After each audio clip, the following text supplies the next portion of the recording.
because we do not want to miss this information. So I'm just hang on 1 second because we don't want to lose this. So I'm going to record this. We do not want to miss this information.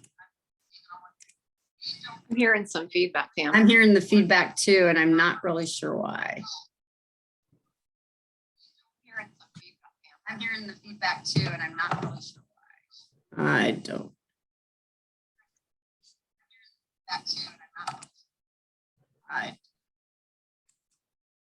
All right, so hang on 1 sec. I think I know why. There we go. We should be okay here, I think. All right, so hang on 1 second. There we go. We should be okay here. So let's give it a try. You guys, hello. Yeah. Get Fit Savvy Challenge Group. We are live. Let's give it a try. You guys, hello. Okay, we are getting that. So We are live. Okay, On- we are getting that. I wonder if there's a way. Hang on, you guys. All right. Let me mute myself. And No, I maybe know I muted out the Facebook because it's streaming into Facebook. So you guys, we got to be patient with us for technology because we have great information. It's worth staying here. So I just want to welcome everybody because we have a fantastic topic today. We are in a challenge right now to create healthy habits. One of the things is making sure we have good nutrition. I mean, that is one of the best habits you can create. And I have registered dietitian Dawn Tucci here with me. We have met through a like business that we are both in. And Dawn has some great information that she has graciously given up the time to share for us. So Dawn, I would love for you to come on, maybe just give it just a little bit of your background. And then I know you were going to share with us the 6 tips on how to add nutrients to really increase our nutrition content in our diet. 6 simple tips. So thank you so much for coming on. Yeah, you're welcome. It's my favorite thing to talk about. I love talking about food. I like eating food. So I'm all about it. So my background, Pam, I'm a dietitian. I've been a dietitian for many years, but worked in the pharmaceutical industry. I worked in the food industry, and now I work in the supplement industry is really what I say my specialty is. So I've just seen kind of the whole picture, I feel like, and knowing today how our foods are made, not always so nutritious. We have to work a little bit harder to get the nutrition in, but that doesn't mean it's hard. So I'm glad that we have an opportunity today just to give some simple tips. This is what you do to get the vitamins, the minerals, the phytonutrients, and the fiber in our bodies. Awesome. And I think it's really interesting that you've gone from the pharmaceutical all the way over to the nutrition end. It's because I know there's a lot of, interaction between those two. So that's pretty awesome. Right. So let's say both are important, but maybe a little bit more emphasis on the control we have over what we put in our bodies might be where I come from. But of course, pharmaceuticals, we have the best in the world. They are important, but maybe that role of nutrition, like we're talking about today, can help people be healthier. Exactly. So how does it, because it is, I have studied nutrition for so long, being a nutrition counselor and stuff, and it can get very confusing. So how can somebody really increase their nutrient content? Because we have been trained to look at the macronutrients, proteins, carbohydrates, fats, but it's so much deeper than that. And nutrition content, I think people are starting to come to realize that it's a thing, but still how do you do it? How do I increase my nutrition content in my diet? Basically help my body be healthier, be the healthiest it can be. Right. So we're not going to spend a lot of time on macros. That's a topic in itself. But I think the bottom line is choosing food in its most natural form. My husband told me that KFC now has chicken nuggets that aren't chicken. So that always gives me pause. Maybe they're great, but I think Pam, you and I've talked about this. If you have to read the label, that's not really a whole food. So I think one of the things that we want to do is not macros as a whole. We used to eat too many carbs. We need to eat less of them and get good quality ones, which we're going to talk about today. We don't get enough protein, especially as we get older. It's harder to assimilate protein. So we need to look at protein sources. And then fat's really a confusing topic. The food supply, talking about, my experience there, we pretty much took the fat out and put the sugar in. Probably not a good idea. So I think people are a little hyper focused on fat. We just need to include some healthy fats. So I think our tips, like you said, we're going to share 6 tips today that will help you get more nutrition in your diet, help you be healthier, and maybe take a little bit of the confusion or the feeling that, oh, I can't do this. You can do it. Awesome. Well, fire away. What are our tips? Well, I think starting in the morning, one of the places that there's a little bit of confusion about, should I eat, should I eat, should I fast, all those things too. But when you do eat something, when you do begin to put food in your body, sometimes, and I'm not against food, I had food this morning, but smoothies sometimes for some people are the best way. Let's say, didn't get a lot of those greens that are in my refrigerator that are going to go bad. Taking those greens out of your refrigerator and popping them in a blender with a good nutrition powder supplement like you and I help people use. And some of the other healthy things, yogurt, chia seeds, flax seeds, we'll talk more about that. But having that smoothie is sometimes like the easiest way and the fastest way to ensure that I got some good plants and some good nutrition and some good protein in my body to start the day. So that's really the first thing I would say is just a possibility. Let me ask you a quick question on that too, because smoothies are a great way to get that in. But what I loved about you brought up is you said, add some of those greens that are in your refrigerator, because our most common thing that we reach for right away, which is not a bad thing, I'm not going to say that, but is a fruit. Right. And, I mean, when we start adding 3 or 4 fruits into that smoothie and missing out on the greens, and there are some, I mean, even shredded carrots, there's some other things that you can add. You are raising that glycemic index of that shake when you put too many of those in. They're sweet, so they taste good, so Right. that's part of it. But there's a lot of really good smoothie recipes out there that include the greens and include, our vegetables too, so that you're not raising that glycemic index quite so much. Such a good point. And so maybe pick one, right? To add the sweetness, pick one. And I love to take fruit. Like I had some pears, they were going bad. I just shoved them in a bag, put them in the freezer. I found some peaches the other day. I was a great find. So maybe one of those. And if it's frozen, that's kind of like your ice. So that's going to give it that nice smoothie texture. But I agree with you, Pam. The rest should be the greens, a protein source, things like that. You got to balance that out too. And maybe your milk should be a coconut or something that has a healthy fat in it. Awesome. There's tip 1. There's tip 1. So tip number 2, I would say is, and this is something that I'm doing more with, we are meat eaters. I grew up as a meat eater. I raised my kids as meat eaters. So to look at them and say, hey, we're going vegan, didn't fly, but I think what I have learned based on my experience is that we've got to include more of those plants, more of those vegetables. And so then how do you do it? Well, at night, what I began to do was to look at things that were easy to get. They're in my local store. They're easy to make. They're fast. So things like broccoli, asparagus, cauliflower, we've been eating more of. My kids love it. And I just usually the asparagus or the cauliflower, I'll just bake it for 15 minutes while the rest of my food is getting done. Broccoli, you can steam it, you can microwave it. So I think finding ways to make a lot of those side dishes, or even beans, like having some beans that maybe you cook on Sunday, some pinto beans, black beans, whatever, and portion them out so that throughout the week you can pull that into your meal. So our meals became lots of little things as opposed to just big thing of meat, thing of potatoes, one vegetable. We've really changed up our plates. And I think it took time, but everybody has loved it. So I made a chicken last night. Chicken never got done. I didn't put it in early enough. I got tied up, but we ended up having some boiled red potatoes, some asparagus roasted in the oven with some cauliflower roasted in the oven. Nobody cared that the chicken didn't get eaten. It'll get eaten tonight. But, I think just making sure that you don't just think about the main entree, usually meat. Think about those side dishes, but make it easy. Don't make it complicated.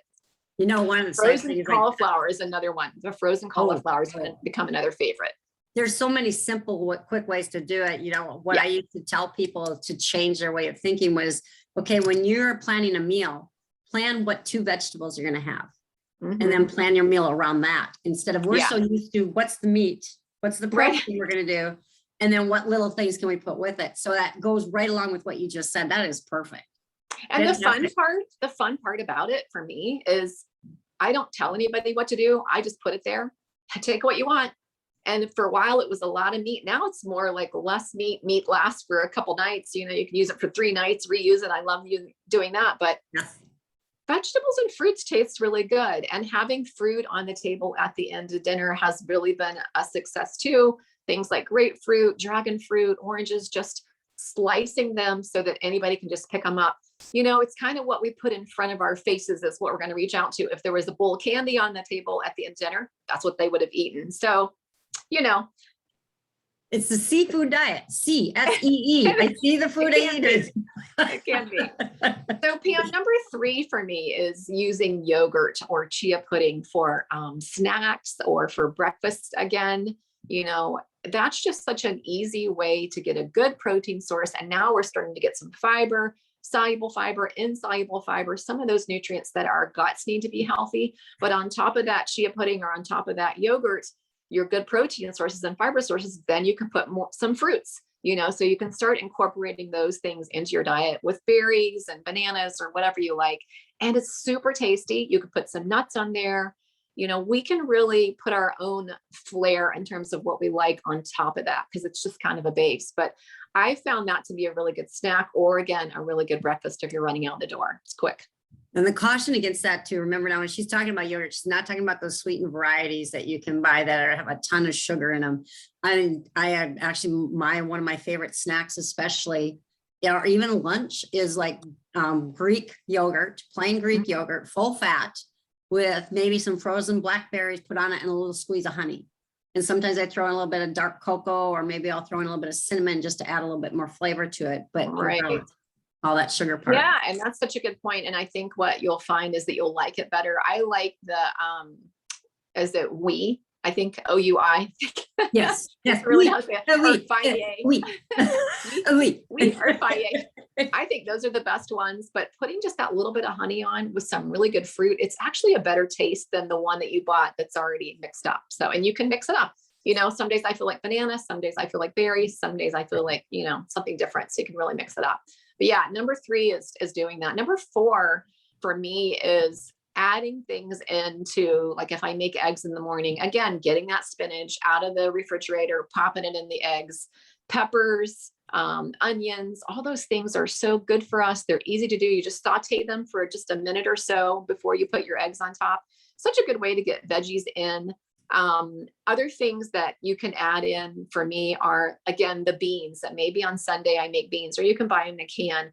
I almost refer to those as protein pellets because they're 9 grams of protein per half a cup. So that's a great way to add additional protein to your meal, or a salad, or a casserole. Casseroles actually are great because you can incorporate a lot of vegetables. You can have a protein source. My caution on that, if you're following the recipe, it's different than baking where you have to do everything exactly. When you're following a recipe or a casserole or something that you make, you don't need that whole stick of butter. You don't need that whole cup of oil. Half is usually plenty. So definitely modify that, because you don't want too much of that. That's not the good thing about the recipe. You want the other stuff.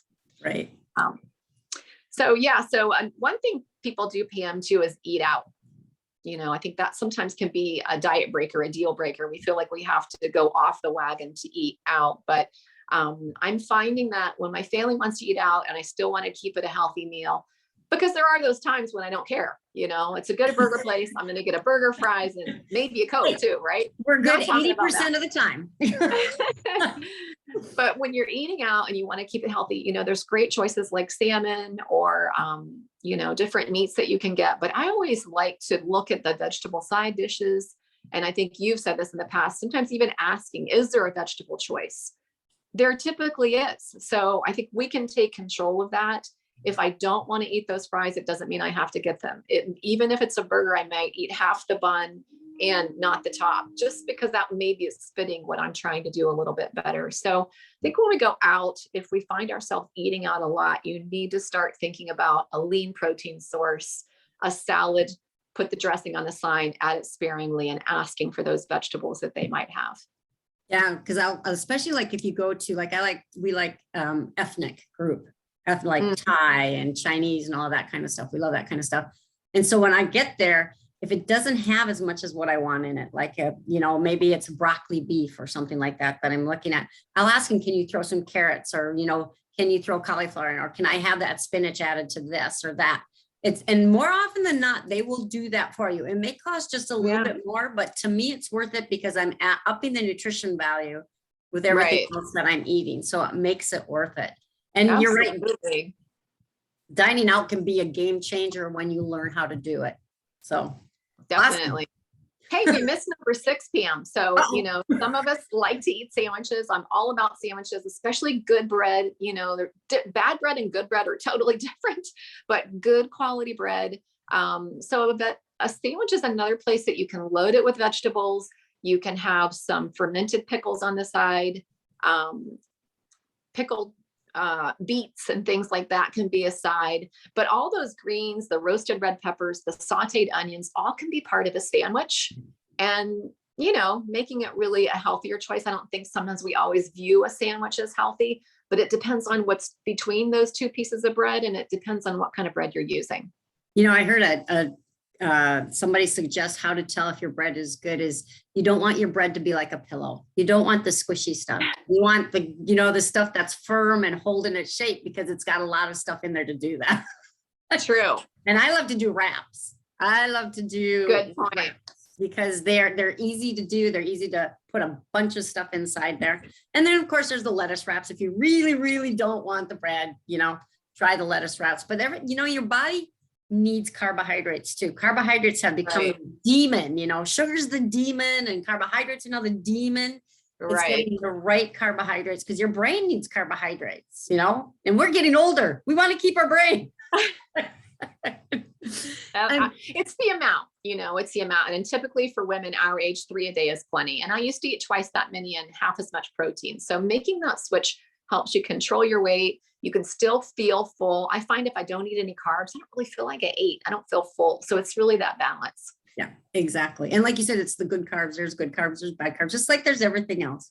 And I've always gone, I shouldn't say always, because I have done all the fat-free diets. I've done all the sugar-free diets. I've done all those diets that you can think of, and have really come down to where I maintain my weight without even really thinking about it anymore. And it has to do with the healthy habits. But one of those is I have learned to, everything in moderation. I don't deny myself, but I don't overindulge either. So any other last tips you'd want to give, Dawn? I think, we kind of covered it. The only other thing that I would say I do quite a bit of to get that sweet taste, if I don't want to eat something bad, or, how we label bad, like a cookie, would be to use nuts and dried fruit. You could even put a few dark chocolate chips in there, which is very healthy. Having some dark chocolate in your diet, having a little bit of red wine in your diet actually is healthy. But those snacks of the little tiny bit of nuts and dried fruit really satisfy sometimes that sweet tooth. There's a little salty, there's protein, there's fiber, and I can just do a little bit of that and move on with my day and feel like I had, something really good. So I think that's the only topic that we didn't cover is snacks. That's a good tip too. And like you said, a little bit, because it's the size. We did do, just in this group, we did a serving size thing where I did a video, basically a visual of what our serving sizes, and just keep, and if you do it slowly and you really enjoy it, you don't need that much. They always say you get the most enjoyment out of the first bite and the last bite. So 2 bites and you're good. That is a good experiment to do with yourself. Something that you really like to eat. Let's say it's a cookie, a piece of cake, a roll, whatever. Think about when you get that first bite, how good it tastes. And bite number 2, oh, it's good. Number 3, it's good too. Bite number 4, you're just finishing it. Yep, exactly. And I think try it. It's really true. You really do enjoy those first few bites better than the rest. And you're not wasting it. You're not wasting it if you don't eat the whole thing. There's no waste, because share it, or even if you put all that in your body and you didn't need it, that's waste. That's right. That's so true. Dawn, thank you so much for coming on and doing this for me. And I'm going to figure out how we can stop recording. Hang on.